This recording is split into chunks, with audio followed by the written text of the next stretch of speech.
Hi friends, welcome back to Roja cooking channel. ಇವತ್ತಿನ video ಬಂದುಬಿಟ್ಟು ಬಿರಿಯಾನಿ. ಬೆಳಗ್ಗೆ ಏನಿಲ್ಲ, 12 ಗಂಟೆ ಆಗಿತ್ತು. ಹೊಟ್ಟೆ ಹಸಿವಾಗ್ತಾಯಿತ್ತು.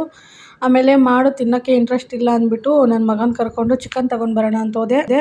ಅಷ್ಟು ದೂರ ಯಾರಪ್ಪ ಬಿಸಿಲಲ್ಲಿ ನಡ್ಕೊಂಡು ಹೋಗೋದು ಅಂತ ಹೋಗ್ತಾ ಇದ್ರೆ, ಮನೆ ಕೆಳಗಡೆನೇ ಹೊಸದಾಗಿ ಚಿಕನ್ ಅಂಗಡಿ ಓಪನ್ ಮಾಡಿದರು. ಯಾರೋ ಪುಣ್ಯಾತಂದ್ರು ಅಪ್ಪ ಅನ್ಸ್ಬಿಟ್ಟು ಹೋಗಿ ತೊಗೊಂಡು ಬಂದೆ. 1.25 kg ಅಷ್ಟು ಚಿಕನ್ ತೊಗೊಂಡು ಬಂದೆ. ಆಮೇಲೆ ಹೋಗ್ಬಿಟ್ಟು ಮಸಾಲೆ, ಹಾಲು, ಮೊಸರು ಎಲ್ಲ ತೊಗೊಂಡು ಬರೋಣ ಅಂತ ಹೋದೆ.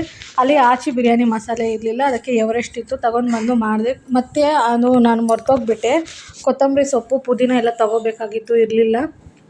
ಅದು ಮರ್ತೋಗ್ಬಿಟ್ಟು ಬಂದುಬಿಟ್ಟೆ. ಮತ್ತು ಇನ್ನೆಲ್ಲಿ ಹೋಗೋದು ಅಂದ್ಬಿಟ್ಟು ಇರೋದ್ರಲ್ಲೇ ಅಡ್ಜಸ್ಟ್ ಮಾಡಿಬಿಟ್ಟು ಮಾಡಿದೆ.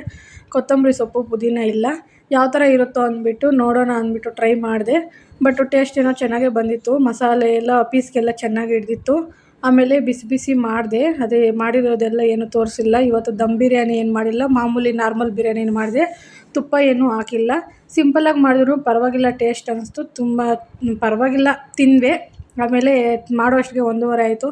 ಆಮೇಲೆ ನಾನು ನನ್ನ ಮಗ ತಿಂತಾಯಿದ್ದೀವಿ. ಇಲ್ಲಿ ನೋಡ್ತಾ ಇರ್ಬೋದು. ನಮ್ಮ ವಿಡಿಯೋ ಏನಾದರೂ ನಿಮ್ಗೆ ಇಷ್ಟ ಆಗಿದ್ರೆ ಒಂದು ಲೈಕ್ ಮಾಡಿ, ಶೇರ್ ಮಾಡಿ, ಸಬ್ಸ್ಕ್ರೈಬ್ ಮಾಡಿ. ಅದೇ ಥರ ಸಪೋರ್ಟ್ ಮಾಡಿ. ತುಂಬ ದಿವಸ ಆಯಿತು ವೀಡಿಯೋಸ್ ಎಲ್ಲ ಮಾಡಿ. ನೋಡೋಣ, ಟ್ರೈ ಮಾಡೋಣ, ಮಾಡ್ತೀನಿ. ಬಟ್ ಇಲ್ಲಿ ನೋಡ್ತಾ ಇರೋದು ಪೀಸ್ ಎಲ್ಲ ನೋಡ್ಬೋದು, ತೋರಿಸ್ತಾ ಇದ್ದೀನಿ. ತುಂಬ ಚೆನ್ನಾಗಿತ್ತು. ಬಾಯ್.